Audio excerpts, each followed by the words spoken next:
பரிசுத்த வேதாகமம் பழைய ஏற்பாடு சங்கீதம் 58ஆம் அதிகாரம். மௌனமாயிருக்கிறவர்களே, நீங்கள் மெய்யாய் நீதியை பேசுவீர்களோ? மனுபுத்திரரே, நியாயமாய் தீர்ப்பு செய்வீர்களோ? மனதார நியாயக்கேடு செய்கிறீர்கள். பூமியிலே உங்கள் கைகளின் கொடுமையை நிறுத்தி கொடுக்கிறீர்கள். துன்மார்க்கர் கர்ப்பத்தில் உற்பவித்தது முதல் பேதலிக்கிறார்கள்.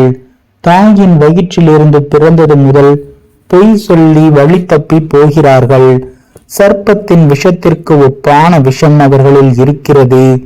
பாம்பாட்டிகள் வினோதமாய் ஊதினாலும் அவர்கள் ஊதும் சத்தத்திற்கு செவி கொடாதபடிக்கு தன் காதை அடைக்கிற செவிட்டு விரியனை போல் இருக்கிறார்கள். தேவனே, அவர்கள் வாயில் உள்ள பற்களை தகர்த்து போடும். கர்த்தாவே, பால சிங்கங்களின் கடைவாய் பற்களை நொறுக்கி போடும்.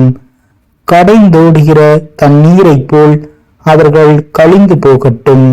அவன் தன் அம்புகளை தொடுக்கும் போது அவைகள் சின்னா பின்னமாய் போக கடவது. கரைந்து போகிற நத்தையை போல் ஒளிந்து போவார்களாக.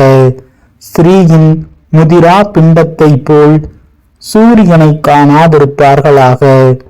முள் நெருப்பினால் உங்கள் பானையில் சூடேறும் முன்னே பச்சையானதையும் எரிந்து போனதையும் அவர் சுழல் காற்றினால் அடித்து கொண்டு போவார்.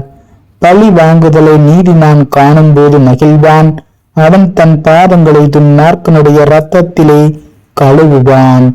அப்பொழுது மெய்யாய் நீதிமானுக்கு பலன் உண்டென்றும் மெய்யாய் பூமியிலே நியாயம் செய்கிற தேவன் உண்டென்றும் மனுஷன் சொல்லுவான்.